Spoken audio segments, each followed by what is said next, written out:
تک پہنچے میرے نبی کی آنکھوں سے آنسو چھلکے اور یوں کہا او اسرائیل ٹھہر جا، یہ نہ سمجھنا کہ اس نبی کی آنکھوں سے نکلنے والے آنسو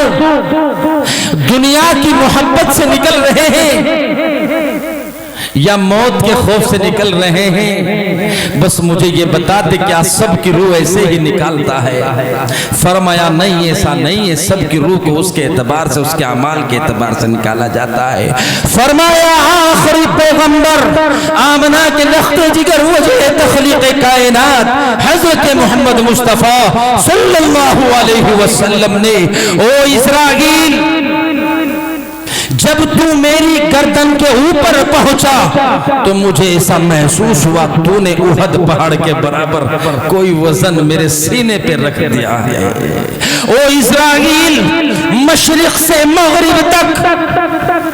شمال سے جنوب تک جتنی تیرے بازوؤں میں طاقت ہے وہ ساری کی ساری طاقت آج میں محمد، آج یہ نبی، آج الحمدللہ نحمده ونستعینه ونستغفره ونؤمن به ونتوکل علیہ ونعوذ بالله من شرور أنفسنا ومن سيئات أعمالنا من يهده الله فلا مضل له ومن يضلله فلا هادي له ونشهد أن لا إله إلا الله وحده لا شريك له ونشهد أن محمدًا عبده ورسوله أما بعد فأعوذ بالله من الشيطان الرجيم بسم الله الرحمن الرحيم إنا نحن نزلنا الذكر وإنا له لحافظون وقال النبي صلى الله عليه وسلم خيركم من تعلم القرآن وعلمه وقال النبي صلى الله عليه وسلم الحمد لله رب العالمين الرحمن الرحيم مالك يوم الدين إياك نعبد وإياك نستعين اهدنا الصراط المستقيم صراط الذين أنعمت عليهم غير المغضوب عليهم ولا الضالين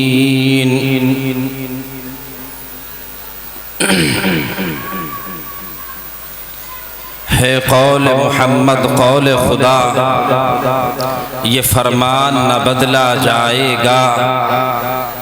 بدلے گا زمانہ لاکھ مگر قرآن نہ بدلا جائے گا۔ ایک شاعر کہتے ہیں بجھ نہیں سکتا کسی آندھی سے قرآن کا یہ چراغ، بجھ نہیں سکتا کسی آندھی سے قرآن کا یہ چراغ،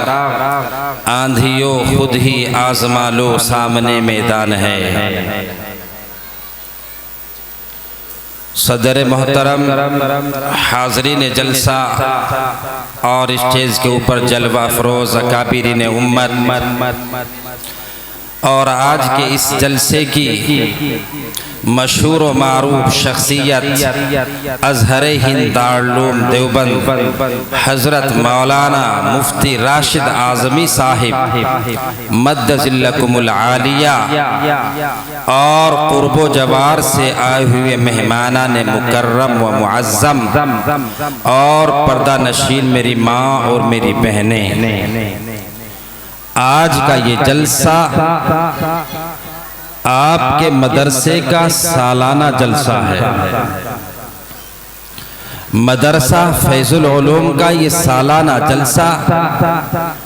اس سال بھی بعین ہی اسی طریقے سے قائم ہوا جس طریقے سے ہر سال کے آخر میں ہوتا ہے۔ جلسے دو مقصدوں کے اوپر قائم ہوتے ہیں۔ بات توجہ کے ساتھ سنو گے تو انشاءاللہ کسی نہ کسی نتیجے کے اوپر پہنچو گے، اور اگر توجہ سے نہیں سنو گے تو حال وہ ہوگا کہ کہاں گئے تھے کہیں بھی نہیں، اور کیا لائے کچھ بھی نہیں۔ زندہ دلی کے ساتھ ایک مولانا ایک جلسے میں تقریر کر رہے تھے، تقریر بڑے اچھے انداز میں پیش کی، جہاں تک ممکن تھا اپنے آپ میں زور لگایا اور لوگوں کو اپنے انداز میں باتیں بتائی۔ باتوں کے درمیان کچھ لوگ باتیں سنتے سنتے سو رہے تھے، ان کا ذہن، ان کا دل، ان کا دماغ کہیں اور تھا۔ اسی طریقے سے جس طریقے سے اس جلسے میں کچھ لوگوں کا ذہن ابھی بھی اپنے گھروں میں ہے، اپنے کاروبار میں ہے، اپنی سوئیاں گھڑیوں کی دیکھ رہے ہیں کہ کب جلسہ ختم ہو، دعا ہو، ہم گھر جائیں۔ اسی طریقے سے جلسہ چل رہا تھا، عورتیں بھی موجود تھیں، مرد حضرات بھی موجود تھے۔ جلسے کے دوران حضرت مولانا خطاب فرما رہے تھے سود کے متعلق، بیاج کے متعلق۔ ایک صاحب نیند میں سن کے تقریر گھر لوٹ گئے، ان کی بیوی نے پوچھا کہ جلسہ سن کے آ گئے کہ ہاں سن کے آ گیا۔ کہنے لگے کیا سن کے آئے؟ کہا کہ بس آج ایک بات بہت کام کی مولانا نے بتائی ہے اور اس کے اوپر ہمیں عمل کرنا ہے۔ بیوی نے پوچھا کہ وہ کون سی ہے؟ کہا کہ مولانا نے کہا کہ پیاز کا کھانا حرام ہے۔ کیا کہا مولانا نے؟ پیاز کا کھانا حرام ہے۔ اب وہ تو توجہ کے ساتھ جلسے کو سن رہی تھی، وہ تو اوپر پنڈال میں سردی کے زمانے میں ٹھٹرتی سٹکتی ہوئی سن رہی تھی۔ اس نے کہا اللہ کے بندے، جس جلسے میں تو بیٹھی تھی میں بھی بیٹھا تھا، جس جلسے میں تو بیٹھا تھا میں بھی بیٹھی تھی، تو سن رہا تھا میں بھی سن رہی تھی۔ مولانا نے پیاز نہیں، مولانا نے کہا ہے کہ پیاز کا کھانا حرام ہے۔ تو جلسہ اگر جا کر کے سنو گے تو انشاءاللہ کسی نہ کسی نتیجے پہ پہنچو گے۔ بہرحال قرآن عظیم کی میں نے ایک آیت پڑھی اور ایک حدیث مبارکہ پڑھی، فرمایا اللہ رب العزت نے اِنَّا نَحْنُ نَزَّلْنَا الذِّكْرَ وَإِنَّا لَهُ لَحَافِظُونَ۔ مسلمانوں، قرآن اللہ رب العزت کی وہ واحد کتاب ہے کہ جس کے اندر اللہ رب العزت نے ماں کی گود سے لے کر اور قبر کی گود تک ساری چیزیں کھول کر کے بیان کر دی ہے۔ اور قرآن عظیم اللہ کا کیسا کلام ہے، کیسی کتاب ہے۔ حالانکہ میں اپنے ذوق میں ایک بات ہمیشہ کہا کرتا ہوں، آسمان دنیا سے کتابیں اور بھی اتری۔ توریت آسمان سے نازل ہوتی ہے، زبور آسمان سے نازل ہوئی، انجیل آسمان سے نازل ہوئی، مگر علماء کی موجودگی میں بتا دوں ساری کی ساری کتابیں ہیں، اور قرآن عظیم واحد ایسی کتاب ہے جس کو کتاب اللہ بھی کہا گیا اور کلام اللہ بھی کہا گیا۔ اور میرا یقین کاملہ ہے مسلمانوں، میرا یقین کاملہ ہے کہ دنیا میں جتنی کتابیں نازل ہوئی، جتنے صحیفے اترے، جتنی کتابیں آج تک آئی اور قیامت تک لکھی جائیں گی، ان ساری کی ساری کتابوں کو ترازو کے پڑلے میں رکھ دیجئے اور دوسرے پڑلے میں قرآن عظیم کا ذرا سا ٹکڑا رکھ دیجئے، اور اس کے دوسرے پڑلے میں گیتا، رامائن، وید، جتنی کتابیں دنیا میں آ رہی ہیں قیامت تک آئیں گی، وہ ساری کی ساری کتابیں ترازو کے پڑلے میں رکھ دیجئے اور دوسرے پڑلے میں قرآن عظیم کا، قرآن مقدس کا ذرا سا جزو رکھ دیجئے، اور پھر ان پڑلوں کو اٹھائیے۔ میرا یقین کاملہ ہے کہ ترازو کا پڑلا وہ جھکے گا جس کے اندر قرآن عظیم کا معمولی سا جزو رکھا ہوا ہوگا۔ عزیزان ملت کون قرآن کریم کی عظمت کو بیان کرے؟ کون قرآن عظیم کی عظمت کو سمجھے؟ میں نہیں کہتا، رب دو جہاں کہتا ہے، احکم الحاکمین اپنے قرآن میں کہتا ہے، اپنی کتاب میں کہتا ہے، لا ریب کتاب میں کہتا ہے، قرآن عظیم میں کہتا ہے، کلام اللہ میں کہتا ہے، ثم اورثنا الکتاب الذین اصطفینا من عبادنا۔ سمجھو ان قرآن والوں کو، ان کی عظمت کو، ان کی برتری کو، ان کی قدر و منزلت کو، مگر کون بیان کرے قرآن عظیم کی عظمت کو؟ قرآن اللہ رب العزت کی وہ واحد کتاب جو سارے کلاموں سے افضل قرآن ہے، فخر موجودات سرور کائنات،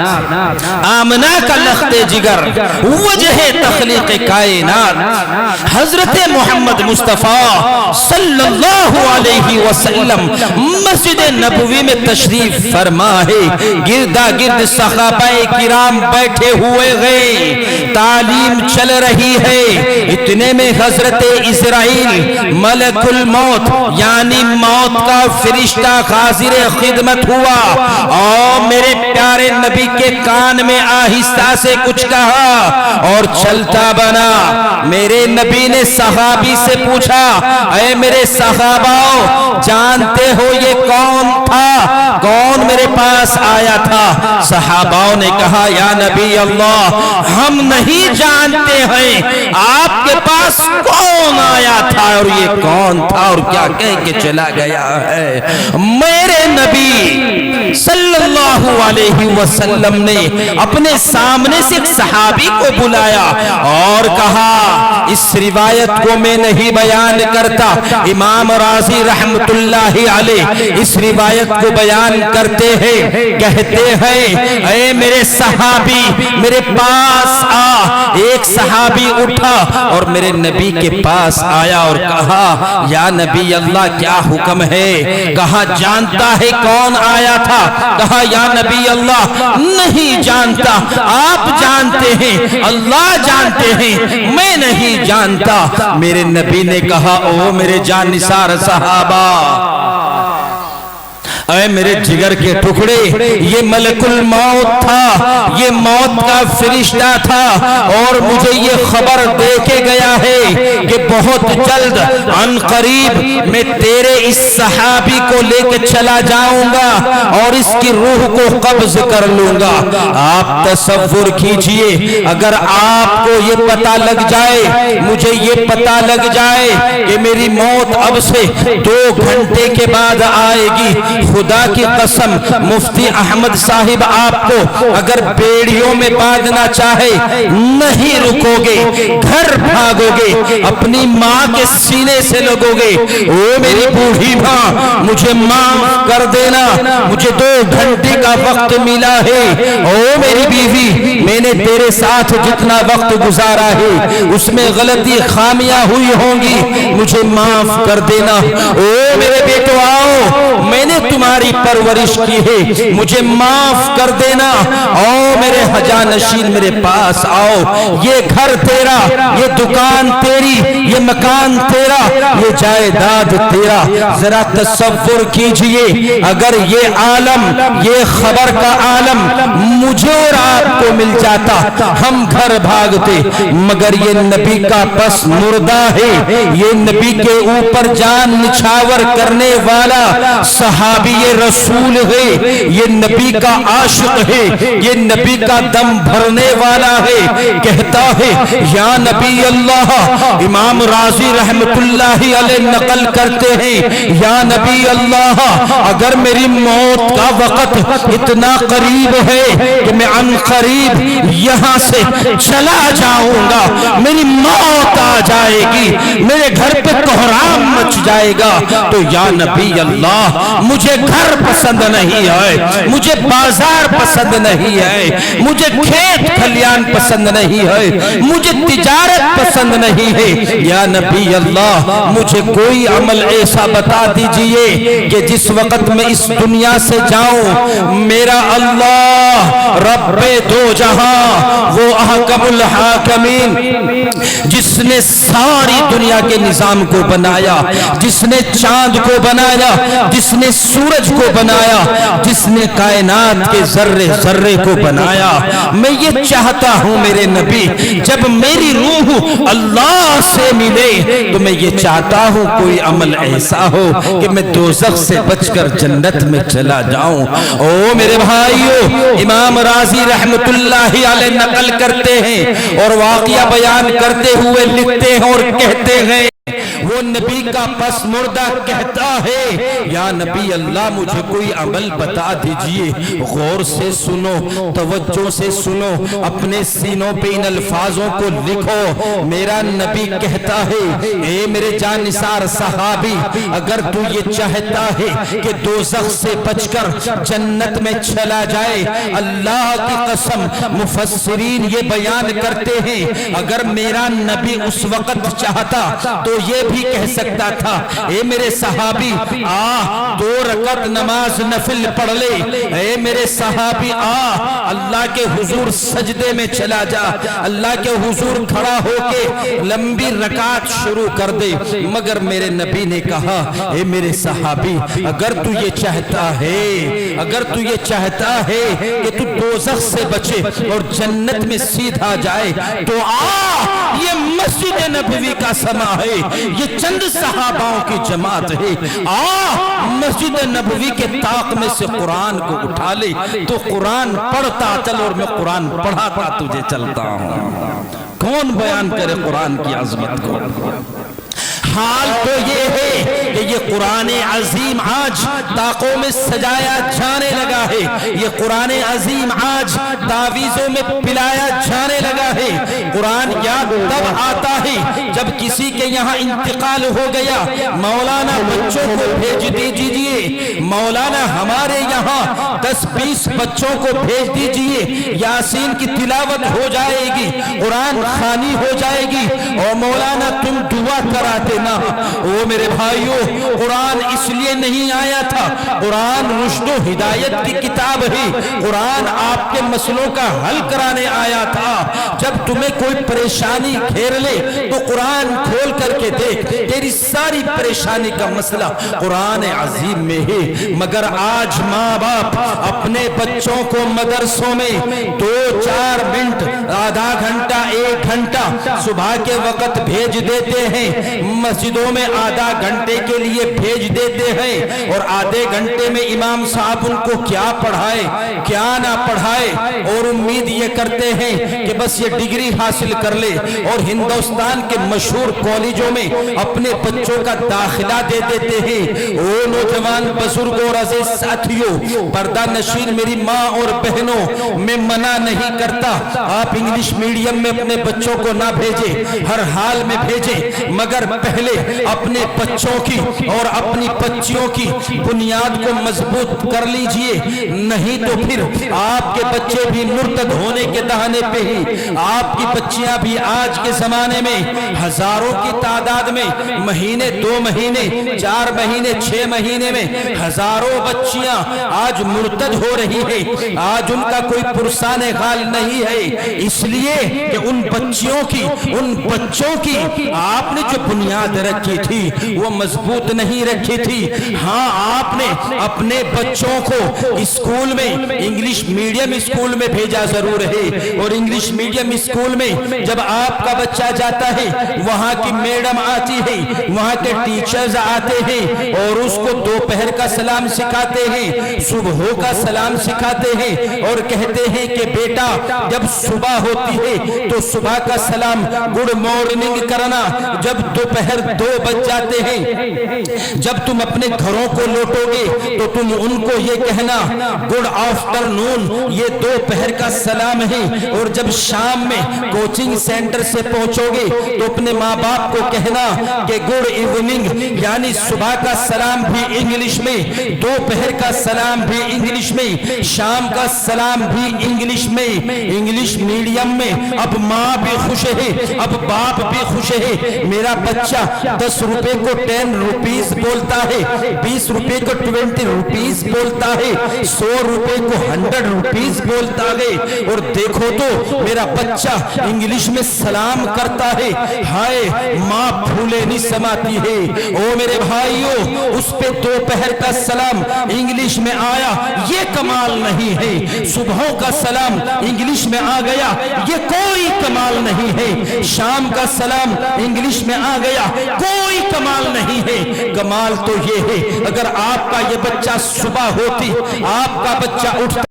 آپ کی بیوی اپنے بچے کو تیار کرتی، نہلاتی دھلاتی، اور اس بچے کو ایک قرآن عظیم کا ٹکڑا دیتی، ایک قاعدہ دیتی، ایک پارہ دیتی، جا بیٹا مفتی احمد کے مدرسے میں چلا جا اور رب کے قرآن کو پڑھ لے، تاکہ میرے مرنے کے بعد جب میں قبر میں 10 کوئنٹل مٹی کے نیچے دفن ہو جاؤں، تیرا باپ دفن ہو جائے، وہاں تیرا انگلش کا سلام کام نہیں آئے گا، وہاں دوپہر کا سلام کام نہیں آئے گا، وہاں صبح کا سلام کام نہیں آئے گا، وہاں تو سورہ یاسین کی تلاوت کام آئے گی، وہاں تو سورہ واقعہ کام آئے گی، وہاں تو سورہ ملک تبارک الذی بیدہ الملک کام آئے گی۔ مگر میرے دوست اور عزیز ساتھیوں، آج قرآن کے ساتھ امت مسلمہ نے بڑا کھلواڑ کر دیا ہے۔ ہائے ہائے، ایسا کھلواڑ، ایسا سوتیلا ویوہار، اللہ کی قسم اگر یہ سلسلہ کچھ دن اور چل گیا، بچوں کے پاس اور بچیوں کے پاس قرآن کی تعلیم نہ رہی تو خدا کی قسم میری آپ کی بچیاں لاکھوں کی تعداد میں مرتد ہو جائیں گی، میرے بچے آپ کے بچے مسجدوں کو بھول جائیں گے، میرے بچے آپ کے بچے نماز جنازہ تک نہیں پڑھانے والے بنیں گے، میرے آپ کے بچے مسجدوں میں نماز کے لائق نہ رہیں گے۔ اس لیے آپ سے میری درخواست ہے، اپنے بچوں کی بنیادوں کو اپنے مدرسہ، یہ مدرسہ آپ کا مدرسہ فیض العلوم ہے، ایسے مدرسوں میں میں یہ نہیں کہتا کہ آپ فیض العلوم ہی میں اپنے بچوں کو بھیجیے، آپ کے گلی میں، آپ کے محلے میں، آپ کے قصبے میں، آپ کے شہر میں جگہ جگہ مدارس موجود ہے۔ او خدا کی قسم اگر آج آپ نے ان مدارس کی حفاظت کی، ان مدارسوں کو آباد کیا تو یاد رکھ لیجئے، اپنے ذوق میں کہتا ہوں، علماء کی موجودگی میں کہہ کر کے جا رہا ہوں، جب تک یہ مدارس موجود ہے، جب تک ان لوگوں کے سروں پہ پگڑیاں دیکھ رہے ہو، ان لوگوں کے چہروں پہ داڑیاں دیکھ رہے ہو، ان کے مسلح کھلے ہوئے دیکھ رہے ہو، ان کا راتوں کا اٹھنا دیکھ رہے ہو، ان کا رمضان المقدس مبارک جیسے مہینے میں تمہارے دروں پہ چندہ مانگنا دیکھ رہے ہو، تب تک اللہ رب العزت اس چاند کو بھی وقت پہ نکالیں گے، اس سورج کو بھی وقت پہ نکالیں گے۔ مگر جس دن یہ علماء ختم ہوئے، یہ مدارس بند ہوئے، ان میں تم نے اپنے بچوں کو نہ بھیجا اور یہ مدارس تعمیری شکل میں بڑے بڑے قلعے بن کے کھڑے رہے، اور خدا کی قسم اللہ اس دنیا کو بستریاں لپیٹ کر کے اکٹھا کر کے رکھ دیں گے، نہ پھر چاند نکلے گا نہ پھر سورج نکلے گا۔ اس لیے عزیزان ملت اور پردہ نشین میری ماں اور بہنوں، اپنے بچوں کو، اپنی بچیوں کو بنیادی تعلیم اپنے علاقے کے اپنے پاس کے مدرسے میں دیجئے، تاکہ آپ کے بچے اور آپ کی بچیاں قرآن عظیم کی دولت سے مالا مال ہو جائے۔ او میرے بھائیوں، میں نہیں کہتا، مجھے مستغرق کی ایک روایت یاد پڑتی ہے۔ حضرت موسیٰ کلیم اللہ اللہ سے بات کرتے تھے، حضرت موسیٰ کلیم اللہ کے حضور میں حاضر ہوئے اور کہا، اے میرے اللہ، اے میرے پروردگار، میں نے سنا ہے، میرے علم میں یہ بات آئی ہے کہ ان قریب ایک امت آئے گی، آپ کے آخری نبی کی وہ امت ہوگی، اور منہ عن لا تعداد حافظ قرآن بنیں گے، اس قوم کا ہر بچہ حافظ قرآن بنے گا۔ وہ کیسی امت ہوگی؟ اس کے ہر امتی، اس نبی کے ہر امتیوں میں سے ہر جگہ حافظ قرآن کا تانتا لگا ہوا ہوگا۔ اے میرے اللہ، میں درخواست کرتا ہوں، میں التجا کرتا ہوں، وہ امت مجھے دے دے۔ میں نہیں کہتا اللہ اکبر، میں نہیں کہتا، وہ اللہ کا نیک بندہ خطبات ذوالفقار میں نے پڑھا ہے، حضرت مولانا پیر ذوالفقار نقشبندی کہتا ہے، حضرت موسیٰ کلیم اللہ سے اس امت کو مانگ رہے ہیں، اللہ تو وہ امت مجھے دے دے۔ میرا اللہ کہتا ہے، او موسیٰ تو پیغمبر اپنی جگہ ٹھیک، نبی اپنی جگہ ٹھیک، مگر وہ امت میں تمہیں نہیں دے سکتا، وہ میرے آخری نبی کی، آخری پیغمبر کی امت ہے۔ مگر کون بیان کرے قرآن عظیم کی عظمت کو؟ حال تو یہ ہے کہ قرآن عظیم کا پڑھنے والا میرے نبی کے گھر میں، یہاں مہمان خانے میں پڑھنے والا جس جوتے کو پہنتا ہے، وہ جوتا اس طالب علم کے لیے مغفرت کی دعا کرتا ہے، اور جو لباس وہ طالب علم پہنتا ہے، وہ لباس بھی قرآن عظیم پڑھنے والے کے لیے دعائے مغفرت کرتا ہے۔ اور میں اپنے ذوق میں کہوں، طالب علم میرے نبی کا مہمان جو قرآن کا علم سیکھ رہا ہوتا ہے، جس برتن میں وہ کھانا کھاتا ہے، وہ برتن بھی اس کے لیے دعائے مغفرت کرتا ہے۔ حال تو یہ ہے کہ سمندروں میں، دریاؤں میں مچھلیاں قرآن عظیم کے پڑھنے اور پڑھانے والے کے لیے دعائے استغفار کرتی ہے، چوٹیاں اپنے بلوں میں قرآن عظیم پڑھنے والے کے لیے دعائے استغفار کرتی ہے۔ او میرے بھائیو، اللہ کو اگر اس کی مغفرت مقصود نہ ہوتی تو ساری امت کو اس کی مغفرت کے لیے لگاتا کیوں؟ اس لیے میرے بھائیو، بزرگ اور عزیز ساتھیو، قرآن کے ساتھ آج ہمارا سوتیلا ویوہار ہے۔ ایک ماں، ایک باپ ایک مہینے میں، ایک ہفتے میں اپنے بچوں کو 3 مرتبہ 4 مرتبہ سردی میں بھی نہلا دیتا ہے، مہینے 2 مہینے میں اس کے اچھے کپڑے سلا دیتا ہے، مگر ایک میرے رب کا قرآن، میرے نبی کے اوپر نازل ہونے والا قرآن، جب سے یہ میری بہن اس قرآن کو اپنی شادی میں سے لے کر کے اپنے سسرال میں لے کر کے آئی ہے، جو کپڑا اب سے 20 سال پہلے اس قرآن کے جزدان کے لیے سلا تھا، آج بھی وہی کپڑا ہے، دن میں 2 مرتبہ اپنے بچے کا منہ دھل دیتی ہے، مگر قرآن عظیم کے ساتھ یہ کیسا سوتیلا ویوہار ہے؟ وقت ملتا ہے تو موبائل کا گردہ بھی صاف کرتی ہے اور پھر اس کو دیکھتی ہے، اگر دھندلا پن آ جائے تو کہتی ہے بازار جانا، اس کا گلاس خراب ہو گیا ہے۔ واہ میری بہن، واہ میرے بھائی، اے واہ میرے بھائی، اے میری بہن کے شوہر کمال ہے، اپنی بیوی کے موبائل کا گلاس میلا ہو گیا، موبائل کی دکان پہ جا کے نیا لگا دیا، مگر تجھے کبھی اپنی بیوی سے یہ پوچھنے کی جرات کیوں نہ ہوئی، او میری بیوی، او میری شریک حیات، یہ قرآن طاق میں رکھا ہوا ہے، میں نے تجھے آج تک اس کو پڑھتا ہوا نہیں دیکھا ہے، ایسا سوتیلا ویوہار کیوں ہے؟ اس لیے میرے بھائیوں، بزرگ اور عزیز ساتھیوں، وقت کی بڑی قلت ہے، مجھے بہت کم وقت دیا گیا تھا، اس وقت میں اپنی بات کو سمیٹ دینا بالکل چاہتا ہوں، میں نہیں چاہتا کہ میری وجہ سے آنے والے مہمانوں کے خطاب میں، ان کے وقت میں میں حائل رہوں، مگر اتنی بات عرض کر دوں، آج آپ سے یہ عہد لے کے جاؤں گا اور یہ کہہ کے جاؤں گا، او میرے بھائیو، رمضان المبارک کا مہینہ عن قریب آنے والا ہے، میرے آپ کے آخری پیغمبر حضرت مولانا موصوف میں نام تو نہیں جانتا، ابھی اپنے اشعار میں میرے نبی کی تعریف بیان کر رہے تھے، ان کا کلام میرے دل کو چھوا اور ایک جگہ پیٹ پہ پتھر باندھنے کا واقعہ مجھے یاد آیا اور ایک شاعر اس کا نقشہ کھینچتے ہیں، عجب عالم نظر آئے یہاں فاقہ گزاری کے، عجب عالم نظر آئے یہاں فاقہ گزاری کے، کہ دو پتھر بندھے تھے پیٹ پر محبوب باری کے۔ آئے امت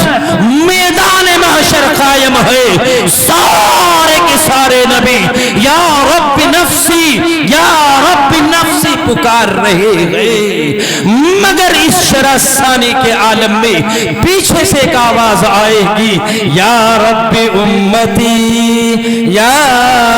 رب امتی۔ سارا کا سارا مجمع اس آواز کو ڈھونڈے گا، یہ آواز کہاں سے آ رہی ہے؟ سارا مجمع جب پہنچ کر کے دیکھے گا، او میرے بھائیو، وہ کالی کملی والا، وہ میرا نبی، وہ آخری پیغمبر، آمنہ کا لخت جگر، وجہ تخلیق کائنات، حضرت محمد مصطفیٰ صلی اللہ علیہ وسلم سجدے میں پڑا ہوا ہے اور رب سے کہہ رہا ہے، یا رب امتی یا رب امتی۔ میرا رب کہہ رہا ہے، او میرے آخری پیغمبر، او میرے نبی، تو سجدے سے اٹھ، کیا چاہتا ہے؟ اللہ اکبر۔ میرا نبی سجدے سے سر اٹھا رہا ہے اور کہہ رہا ہے، اے میرے رب، میری امت کی مغفرت کر دیجئے۔ میرا رب اعلان کر رہا ہے، او میرے آخری پیغمبر، او میرے نبی، او میرے لاڈلے نبی، تو جس کو چاہتا ہے پکڑ اور اٹھا اور جنت میں لے کے چلا جا۔ خدا کی قسم یہ نبی کا پیار ہے اور ایسا پیار نہیں۔ آخری بات عرض کروں، مجھے بات کرتے ہوئے بھی 27 منٹ ہوئی، آدھا گھنٹہ دیا گیا، مگر 5 منٹ مجھے اور آپ کی لینی ہے۔ اس آخری پیغمبر کا تو میں آخری پیغام، آخری سلام دے کے جا رہا ہوں۔ او میرے بھائیو، دنیا میں یوں تو سب موت کو سب کو جانا ہے، کیونکہ اللہ نے قرآن میں فرمایا، کل نفس ذائقۃ الموت، سب چیزوں کو موت آنی ہے، ہر جاندار کو مرنا ہے۔ عرب کا رہنے والا، عجم کا رہنے والا، ہندوستان کا رہنے والا، افریقہ کا رہنے والا، غرض یہ ہے جن چیزوں کو اللہ نے جان بخشی سب کی جان کو موت آنی ہے، مگر موت ایسی ہو کہ جس پہ اوپر زمانہ ناز کرے، دو جہاں کے سردار سرور کونین صلی اللہ علیہ وسلم کا آخر زمانہ ہے۔ او میرے بھائیو، بس اس پیغام کو سن لو اور پھر حضرت والا تشریف لا رہے ہیں، اپنے سینے میں بسا کے ان الفاظ کو چلے جانا، اور جو میرے نبی نے تمہیں خبر دی وہ خبر دے کے یہاں سے میں بھی اب جا رہا ہوں۔ اللہ اکبر۔ میرا نبی آخری وقت ہے، بخار کی حالت میں ہے، کمزور ہے، چار پائی پہ اپنے حجرے مبارک میں لیٹے ہوئے ہیں، اپنے بستر مبارک کے اوپر لیٹے ہوئے ہیں۔ اللہ اکبر۔ حضرت جبرائیل، حضرت اسرائیل سے کہا گیا، موت کے فرشتے سے کہا گیا، او موت کے فرشتے، او اسرائیل، جا، اب تک تو نے جتنی موتیں لی، جتنی روحیں قبض کی، وہ الگ روح تھی، مگر اب باری میرے آخری نبی کی ہے، جس کے لیے میں نے دنیا کے نظام کو بنایا ہے۔ جا، چلا جا، او اسرائیل، میرے نبی سے اجازت لے لینا، اگر میرے نبی نے اجازت دی تو ان کو لے آنا، اور اگر انکار کر دیا چھوڑ کے آ جانا۔ حضرت اسرائیل تشریف لائے، حضرت جبرائیل موجود ہیں۔ اسرائیل نے کہا، اے جبرائیل، میں اندر جانا چاہتا ہوں۔ کون کہہ رہا ہے؟ موت کا فرشتہ کہہ رہا ہے۔ اللہ اکبر۔ حضرت جبرائیل اندر گئے، کہا، یا نبی اللہ، حضرت اسرائیل موت کا فرشتہ آپ سے ملنا چاہتا ہے، آپ سے ملاقات چاہتا ہے۔ او میرے بھائیو، سنو، یہ کیسا لمحہ ہے۔ آج ساری امت لاوارث ہونے جا رہی ہے۔ آج کا یہ پیغام جلسے سے سن کے چلے جانا اور یاد رکھ لینا۔ حضرت جبرائیل نے کہا، یا نبی اللہ، اسرائیل اندر آنا چاہتا ہے۔ میرے نبی نے پوچھا کیا بات ہے؟ کہا یا نبی اللہ ملاقات کا شوق رکھتا ہے، کہا ٹھیک ہے اندر بھیج دو۔ حجرہ مبارک میں اب موت کا فرشتہ داخل ہو گیا ہے اور میرے نبی سے کہتا ہے یا نبی اللہ اے دو جہاں کے سردار، زبان پہ لرزہ طاری ہے پر کپ کپا رہے ہیں، بولنے کی جسارت موت کے فرشتے میں نہیں ہے، اور کہتا ہے یا نبی اللہ اللہ آپ سے ملاقات کا شوق رکھتا ہے، آپ کا محبوب آپ سے ملنا چاہتا ہے۔ او میرے بھائیوں آپ ذرا تصور کریں میں اور آپ ہوتے تو کیا کہتے، مگر میرے نبی نے کچھ نہ کہا اور یوں کہا او اسرائیل ٹھیک ہے اللہ اگر ملاقات کا شوق رکھتے ہیں میں جانے کے لیے تیار ہوں، مگر جا چلا جا ایک بار میرے رب کے پاس چلا جا اور جا کر کے یہ پوچھ کے کہ میرے جانے کے بعد اس امت کا محافظ کون ہوگا، میری امت کا نگہبان کون ہوگا،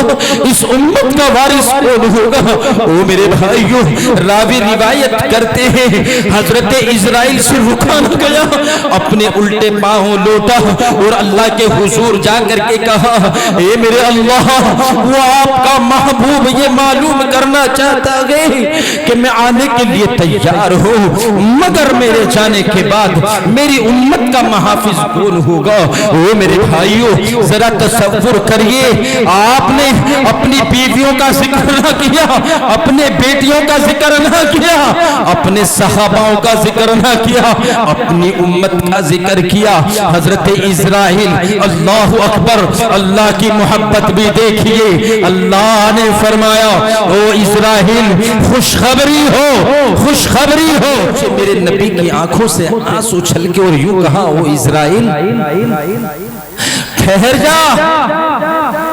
یہ نہ سمجھنا کہ اس نبی کی آنکھوں سے نکلنے والے آنسو دنیا کی محبت سے نکل رہے ہیں یا موت کے خوف سے نکل رہے ہیں، بس مجھے یہ بتا دے کیا سب کی روح ایسے ہی نکالتا ہے؟ فرمایا نہیں ایسا نہیں ہے، سب کی روح کو اس کے اعتبار سے اس کے اعمال کے اعتبار سے نکالا جاتا ہے۔ فرمایا آخری پیغمبر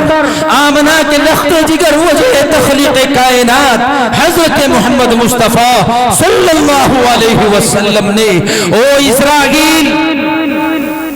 جب تو میری گردن کے اوپر پہنچا تو مجھے ایسا محسوس ہوا تو نے احد پہاڑ کے برابر کوئی وزن میرے سینے پہ رکھ دیا ہے۔ او اسرائیل مشرق سے مغرب تک شمال سے جنوب تک جتنی تیرے بازوؤں میں طاقت ہے وہ ساری کی ساری طاقت آج میں محمد،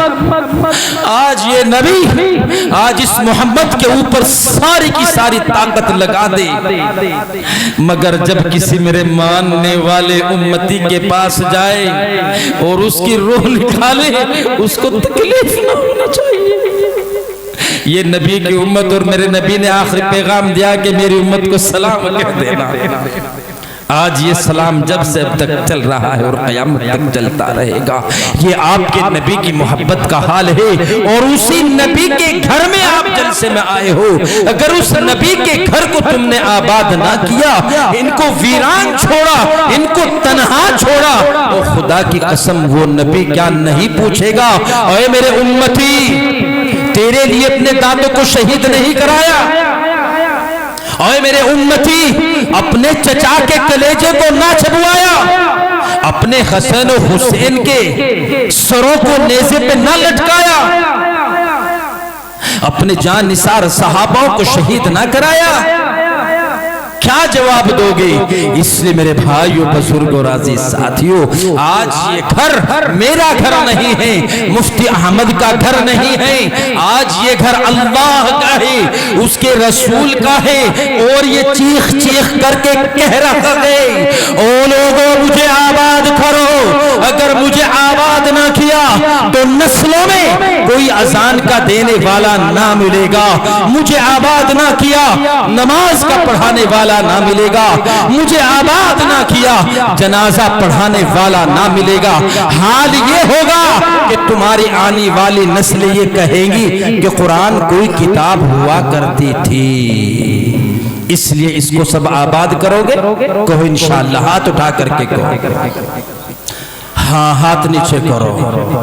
خدا کی قسم اگر ان مدارسوں کو آباد کرنے کے لیے آپ کو اپنی جانوں کا نذرانہ پیش کرنا پڑے تو نذرانہ جان کا دے دو گے کو انشاءاللہ، مگر وقت کی بات ہے، آج آپ سے آپ کی جان نہیں مانگی جائے گی۔ یہ تو میرا یقین کاملہ ہے کہ ان دیواروں کی حفاظت اللہ خود اپنے بندوں سے جب چاہیں گے کرا لیں گے۔ اگر ان دیواروں کو بچانے کے لیے اللہ کو اپنے سروں کی قربانی دینی پڑی تو انشاءاللہ مسلمان کا ہر بچہ ان گھروں کو بچانے کے لیے اپنے سروں کو اللہ کے حضور کٹانے کے لیے تیار ہے، مگر ابھی حالات ایسے نہیں آئے ہیں، انشاءاللہ تعالی حالات بدلیں گے، گھبرانے کی بات نہیں۔ ظالم کا ظلم بہت دن نہیں ٹھہرتا ہے، سورج کو بھی زوال ہے، اس لیے ان گھروں کو آباد کرنے کا ایک طریقہ یہ کہ ان مدارسوں میں اپنے بچوں کو بھیجو۔ پچھلے سال کا واقعہ نہیں بتایا میں نے آپ کو کہ آپ کے مظفر نگر میں تقریباً 44 بچیاں مسلمان ہیں اور ایک ہوٹل میں پکڑی گئی اور سارے کے سارے دوست جتنے وہ سارے کے سارے غیر ہیں، مرتد ہو رہی، اور پرسوں کا بھی واقعہ ہے۔ تو کہنے کا مقصد یہ ہے کہ اس گھر کو آباد کرنے کے لیے آج ضرورت آپ کے مال کی ہے،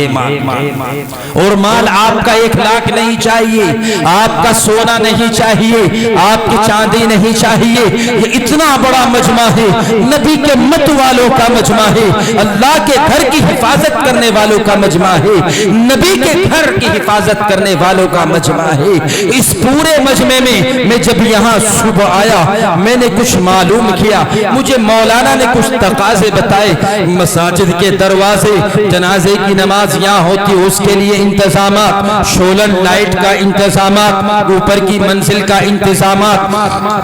کئی سارے اخراجات مجھے مولانا نے بتائے ہیں۔ بس میں اس لیے یہاں بیٹھ گیا ہوں، 10 منٹ آپ کی اور لوں گا اس پورے مجمع میں، اس اللہ کی گھر کی حفاظت کے لیے، نبی کے گھر کی حفاظت کے لیے، نبی کے مہمان خانے کی حفاظت کے لیے، اس پورے مجمع میں میرا سوال، میں تو دل یہ چاہ رہا تھا کہ اس مجمع کو دیکھتے ہوئے 50,000 روپے کا مطالبہ کروں، مگر مجھے محسوس یہ ہوا کہ 50,000 روپے کا سوال کوئی اللہ کا سخی اگر پورا نہ کر دے تو یہ میری بھی توہین ہے، میرے نبی کے گھر کی بھی توہین ہے۔ لیکن مجھے مفتی صاحب نے کہا کہ نہیں مولانا،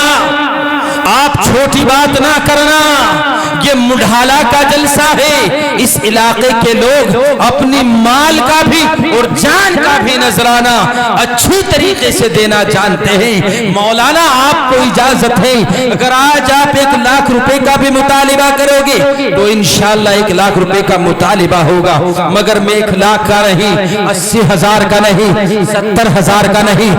پہلا میرا مطالبہ، پہلا چھوٹا سا سوال نبی کے مت والوں سے، نبی کے گھر کی حفاظت کے لیے 50,000 روپے کا مطالبہ ہے۔ کوئی ایک صاحب اعلان کرائے اور کہہ دلو مولانا یہ میرے نبی کا گھر ہے، اس گھر میں میرے نبی کے امتی قرآن کے محافظ بن رہے ہیں، قرآن کی عظمت و قدر و منزلت کو پہچان رہے ہیں، میں اس مدرسے کی خوشی میں 50,000 روپے کا اعلان کرا رہا ہوں۔